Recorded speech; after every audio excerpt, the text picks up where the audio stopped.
Vous suivez ACTV à l'heure du journal. Mesdames et messieurs, bonsoir. Au sommaire de ce journal, éliminatoire Coupe du Monde 2026, le Togo concède un match nul à l'allure d'une défaite à domicile hier au stade de Kégué lors de la troisième journée des éliminatoires. Les éperviers du Togo ont été accrochés par le Soudan du Sud, un but partout. On en parle dans cette édition avec notre consultant sportif maison, Shalom Badamassi. Il était du côté du stade de Kégué hier pour suivre le match. Ensemble, on va décortiquer cette rencontre. C'est donc la fin d'une tournée marathon sur le continent africain pour le ministre russe des Affaires étrangères, Sergueï Lavrov, qui a visité 4 pays en 3 jours. Après le Congo et le Burkina Faso, sans oublier la Guinée. Dernière étape, le Tchad. À 3 jours des élections européennes, focus sur les relations entre l'Europe et l'Afrique sous l'influence de la Chine et la Russie. Voilà, ce sera tout pour l'essentiel en titre. Et comme d'habitude, c'est avec les chaleureuses salutations et bénédictions de l'homme de Dieu, l'apôtre Yao Mayonadra, que nous vous accueillons dans cette édition complète du journal du soir sur El Champion Télévision. Et on ouvre ce journal avec l'actualité sportive. Troisième journée des éliminatoires de la Coupe du Monde 2026. Les éperviers du Togo jouaient face au Soudan du Sud hier au stade de Kégué. Devant un grand public sportif sorti massivement assoiffé de victoire, le Togo a plutôt fait un match nul, un but partout face au Sud-Soudan. But de Khaled Naré en deuxième mi-temps et égalisation de Roger Arolou contre son camp. Voilà tout ce qu'on peut dire sur cette rencontre. De retour sur ce plateau, on en parle de cette rencontre avec Shalom Badamassi, consultant sportif sur ACTV. Shalom, bonsoir et bienvenue. Bonsoir Monsieur 10. J'ai saisi l'occasion pour dire un petit bonsoir à l'apôtre Mayonadra. Voilà. Et ainsi à tous les amoureux du football. Merci. Voilà. Je ne sais pas comment commencer cette actualité sportive. Le Togo qui était face au Soudan du Sud. On a cru comprendre que le Soudan du Sud était une petite équipe que le Togo pouvait jouer facilement. Même vous avez pronostiqué 5-0 en faveur du Togo. Mais hier, c'était un match nul à l'allure d'une défaite. Vous étiez du côté du stade de Kégué. Qu'est-ce qui n'a pas marché pour que cette victoire que les Togolais espéraient, les espérions plutôt servi un match nul? Merci beaucoup, 10, pour la question. Tout d'abord, hier, j'ai été surpris, même ébahi, par ce score de match nul-là. Parce qu'avant le début du match, je vous disais que le Togo allait battre le Soudan du Sud par 5-0. Voilà, moi-même, j'étais trop confiant pour que le Togo puisse au moins remporter cette victoire-là. Et espérer avoir un 3 points. Voilà. Ce n'était pas le cas hier. Je saisis de l'occasion pour remercier le public togolais pour ce déplacement massif-là qu'ils ont fait hier. Parce que le stade, déjà à 14 h, le stade était plein à craquer. Il y avait aussi les autorités compétentes qui étaient là. Je saisis de l'occasion pour les remercier. Voilà. Hier, on voyait le match du Togo, c'est-à-dire qu'on sent vraiment qu'il y a le fond du jeu. Il y a l'envie de gagner. Mais ce qui nous a manqué hier, c'est que nos attaquants n'étaient pas du tout réalistes devant les buts. Il y a des occasions nettes que nous avons eu à rater. Et surtout, ce qui m'a fait mal, c'est le coup de tête raté de Fodo là-bas, face au but, où il pouvait immédiatement mettre ce coup de tête-là. Et aussi, on peut remarquer que hier, je me posais une question. Imaginez que c'est l'équipe soudanaise là qui avait des occasions. Voilà. Et là, le Togo allait perdre, le Togo allait être piloté par cette équipe soudanaise là. Même les coups de pied, que ce soit les corners, on n'arrivait même pas à jouer. Et le Dossa 11 s'en chargeait des corners, jusqu'à que notre Tchaki Marouf venait s'en charger. Mais on n'arrivait même pas à soulever la balle, à ce qu'on puisse mettre des coups de pied dans les filets. Et vraiment hier, le public était déçu, mais c'est pour leur dire que le découragement n'est pas togolais. On espère encore que de meilleures choses viennent. Le découragement n'est pas togolais, c'est ça, on le dit souvent, mais vous savez, le Togo est logé dans une poule où il y a le Congo, il y a le Sénégal. Maintenant, hier, le Soudan du Sud, là où on pouvait se régaler avec une victoire comme ça. Alors concrètement, dans 2 jours, le Togo va effectuer le déplacement du côté du Congo.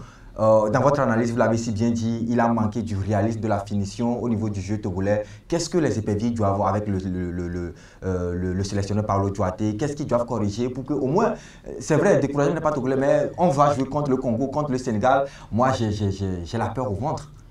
Merci, Dix, pour la question. C'est pour vous dire que là, il faudrait apporter des solutions. Hein. Il faudrait que les éperviers prennent conscience de la délicatesse de la situation. Vraiment. Puisque après un match nul contre le Soudan du Sud, il est à noter que ce soir, à partir de 19h, le Sénégal joue contre la RDC. Et c'est ce même Sénégal qui était arrivé ici à Kégué. Et nous avons fait un match nul avec le Sénégal. Je me disais qu'avec ce match nul-là, on était plus que confiants. On était plus que confiants. Mais hier, à voir le match, nous avons joué, mais ça n'a pas donné du tout. On n'a pas été réaliste devant les buts. Là, je pense que Paolo Duarte, ses problèmes doivent améliorer le fond de jeu, voir et parler vraiment aux attaquants. Parce que hier, il y avait de la combinaison, le public était là, il y avait vraiment de la combinaison entre les joueurs, les passes, tout était bien. Mais je pense aussi qu'avec l'absence de notre capitaine Denis Dakonam, ça a pesé sur l'équipe. Voilà. Parce qu'avec cette absence-là, on a vu Alessi Romao qui est revenu jouer à la place de Djélé et les Dossarsen qui est parti à la place d'Alessi Romao. Et vraiment, les Soudanais ont su à un moment donné que ça n'allait pas du tout de ce côté-là et ils ont foncé quand même. Avec l'entrée du Dossarsen Soudanais, là, ça nous a causé des problèmes. Et même lorsque nous étions presque à la fin du match, vous allez voir que le Soudan a failli mettre un deuxième but. Et imaginez que le Soudan a mis un deuxième but. Ça, c'était du chaos. Oui, et tout le monde se posait la question à savoir que le Togo qui a fait un match nul avec le Sénégal et on espérait à ce que le Togo puisse gagner le Soudan du Sud et même gagner la RDC. Voilà le Togo qui se fut accroché par le Soudan du Sud. Je pense que Paolo Duarte et ses équipiers doivent réfléchir sur la finition, travailler les attaquants afin que nous puissions aller gagner le Congo et espérer être dans cette course pour la qualification pour la Coupe du Monde 2026. Voilà, Shalom, aujourd'hui, on a un match nul à l'allure d'une défaite, si on peut le dire ainsi. Mais hier, concrètement, on a trouvé une équipe nationale qui a joué, qui avait très bien joué. Moi, j'ai suivi au moins la première partie. Même, j'avais fait un post sur mon statut en analysant cette première partie-là. Alors, l'équipe, ça se construit peu à peu, mais c'est comme s'il manque encore quelque chose pour que l'équipe soit totalement prête, quoi. C'est pour vous dire que de nos jours, il n'y a plus de petites équipes. Et il a noté, il a salué l'effort que Paolo Duarte est en train de faire actuellement pour l'équipe togolaise. Mais comme vous l'avez dit, il y a encore des choses à améliorer. C'est ça que je vous ai en train de dire que lorsque vous regardez de la défense au milieu des attaquants, tout est pratiquement bon. Oui. On sent vraiment qu'il y a du fond de jeu. Oui. La balle est posée, tout est à terre. Oui. Et en voyant les Karim Derman avec des dribbles pas possibles, avec des passes, là on sent vraiment qu'ils ont envie de jouer, ils ont envie de gagner. Mais ce qu'il faut actuellement, c'est comment marquer. C'est ça le problème. La balle, tout est pratiquement bon. Lorsque vous regardez l'équipe ivoirienne, là, je reviens à la CAN 2024, la CAN passée. Oui. Lorsque vous regardez l'équipe ivoirienne, là, qu'est-ce qui a fait leur force? C'est-à-dire ils avaient des joueurs capables d'apporter des solutions offensivement. À l'instant T. Et même on peut quitter la Côte d'Ivoire et qui est allé rapidement en Espagne et revenir. Oui. Lorsque vous prenez le Real Madrid, malgré que le Real Madrid n'a pas un attaquant à attaquer, lorsque vous regardez les Jude Bellingham, les Valverde, ils sont capables d'apporter des solutions à l'instant T. Lorsque vous les mettez en même temps sur le terrain, tout est bon pratiquement, on voit les passes par ici, par là, et on ne cherche pas de buteur et on ne trouve pas. Le Togo, les joueurs même doivent prendre la conscience vraiment que le public a soif de revoir, a soif de victoire. Lorsque hier après le match, vous regardez le public vraiment, tout le monde était désespéré. Oui. Mais c'est pour dire que moi, je ne suis pas désespéré. Le découragement n'est pas togolais. Le découragement n'est pas togolais. Je crois toujours à la capacité de ces joueurs-là et je pense qu'avec le travail que Paolo Duarte fera sur la finition, je pense qu'on en y verra. Voilà, et, ma dernière question, vous l'avez effleurée. On va venir au public sportif togolais. Hier, déjà à 14 h, d'après vos analyses, le stade était déjà plein. Alors, qu'est-ce qu'on pourra dire de ce public-là qui, à tout bout de champ, répond aux éperviers, aux appels des éperviers quand le Togo a match, malgré le fond de jeu qui n'est pas, malgré la victoire qui ne vient pas, on sent toujours le public sportif là derrière les éperviers. Je l'avais dit dès le début que je tiens à remercier le public ainsi que les autorités compétentes. Il faut savoir que le public togolais, c'est-à-dire le Togolais, en réalité, il aime le football. Hier même à 14h déjà, le terrain était plein à claquer. Ils étaient là, tous derrière les éperviers. Et je me disais, imaginez que le Togo avait gagné ce match contre le Soudan du Sud. Là, le stade allait s'exploser. Mais lorsque le Togo a mis le premier but, on était tous derrière, le public était tous derrière, en train de pousser fortement les éperviers afin qu'ils puissent mettre le deuxième but. Mais lorsque le but égalisateur est venu en même temps, le but tueur immédiatement, il y a certains qui ont commencé par quitter les stades. Moi, je passe par cette occasion pour dire au public que les éperviers n'ont pas quand même bien mérité. Hier, on a vu qu'ils ont quand même fait un bon match. Mais il faut noter aussi que ce but-là qui est venu de Roger Arolou, ce but assassin. Moi, je ne l'ai pas blâmé quand même parce que ça arrive. Ça fait la deuxième fois, je pense, que ce but arrive parce qu'il a déjà fait dans son club lors d'une finale comme ça. Et encore au pays, ce n'est pas une malédiction. Là, il faudrait l'encourager. Ça arrive toujours dans la vie, on commet toujours des erreurs. Donc, il faut l'encourager. Peut-être que ce Roger Arolou là peut faire des miracles face au Congo. On l'espère bien. On l'espère bien. Alors, pour vous laisser partir, vous allez vous adresser au public sportif togolais en adressant une invitation ou bien un message de réconfort parce que à vous entendre parler, vous êtes tellement confiant, convaincu que les éperviers vont donner quelque chose. En qualité de consultant sportif, c'est pour vous dire que le football, c'est après tout un jeu.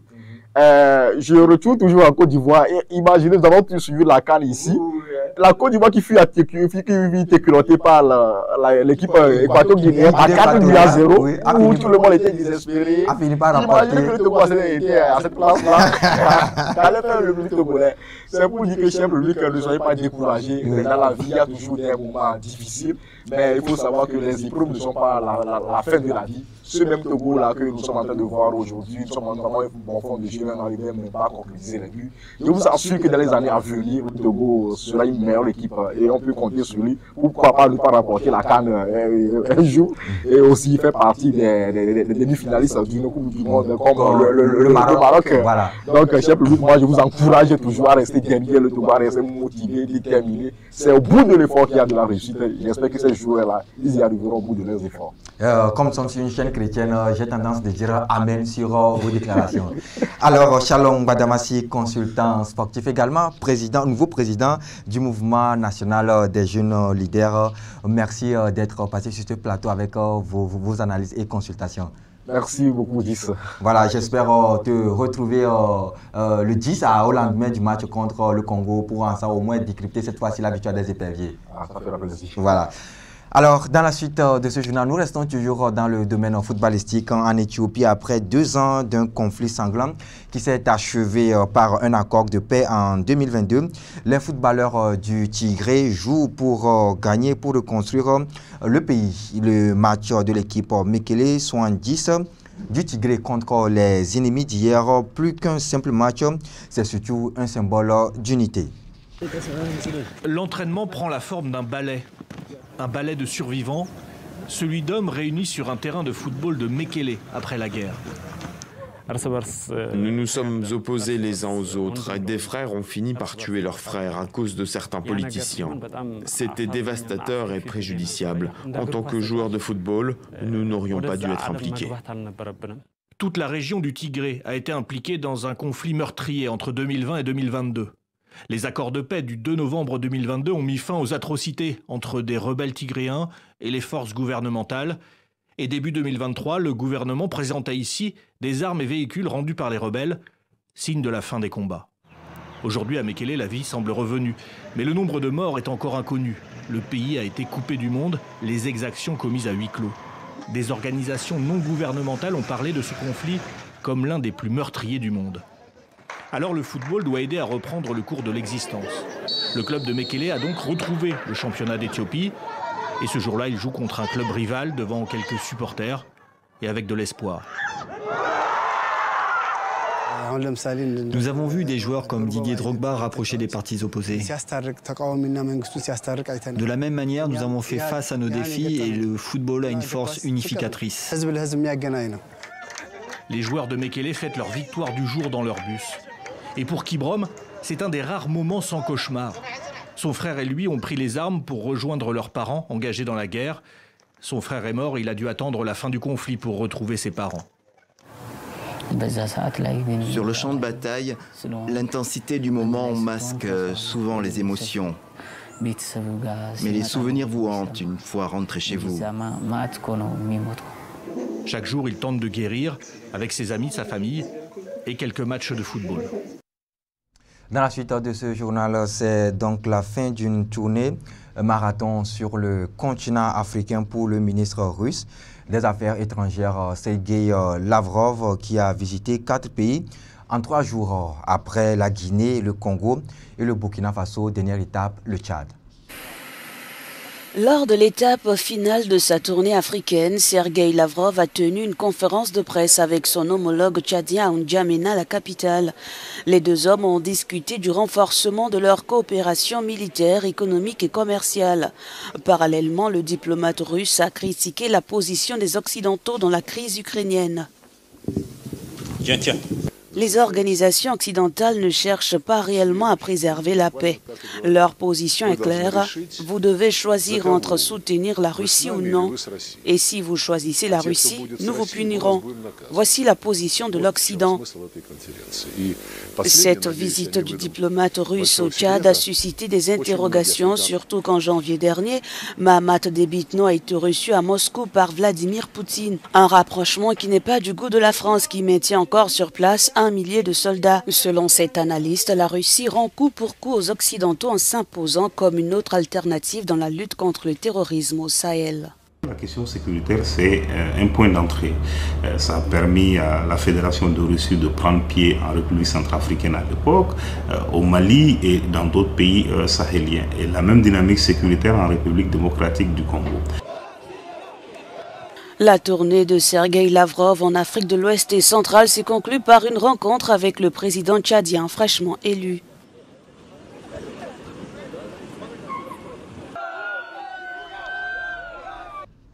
Et alors que la Russie s'est beaucoup plus rapprochée de plusieurs pays sur le continent africain, quelles sont les relations entre l'Europe et l'Afrique? Justement, ce week-end, les électeurs européens sont appelés à élire 705 de leurs eurodéputés. Le 13 septembre 2023, Ursula von der Leyen prononce son discours annuel sur l'état de l'Union. Une partie est consacrée à l'Afrique.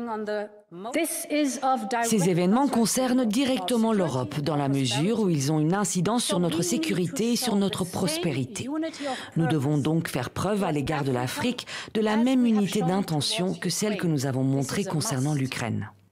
Nous devons nous concentrer sur la coopération avec les gouvernements légitimes et avec les organisations régionales.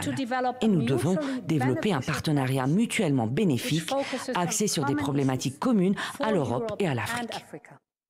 Mais les relations avec le Sahel sont compliquées depuis les coups d'État au Mali, au Burkina Faso et au Niger ces 4 dernières années. Les militaires au pouvoir dans ces pays se sont détournés de l'Union européenne pour se rapprocher de la Russie. Ils ont notamment demandé le départ des troupes françaises. Une perte d'influence que l'UE tente de regagner dès février 2022. À l'issue du 6e sommet Europe-Afrique, 150 milliards d'euros d'investissements sont annoncés sur le continent jusqu'en 2027. L'objectif, développer les transports, le numérique, les terres rares et les énergies renouvelables. Avancer aussi avec le Kenya. Bruxelles et Nairobi signent un accord de partenariat commercial en décembre dernier, le premier avec un État de l'Afrique de l'Est. C'est l'aboutissement de 10 ans de négociations pour favoriser l'importation et l'exportation de produits. Malgré l'influence croissante des Chinois et des Russes sur le continent, l'Union européenne reste le premier partenaire commercial de l'Afrique. Voilà, ainsi s'achève ce journal. Mesdames et messieurs, merci à vous tous qui nous avez suivis partout ailleurs grâce à ACTV. Merci également à toute l'équipe de la réalisation qui a travaillé d'arrache-pied pour la mise en œuvre de ce journal. Ne quittez pas les programmes de la chaîne de la démonstration de la puissance du Christ ACTV. Très bonne soirée chez vous.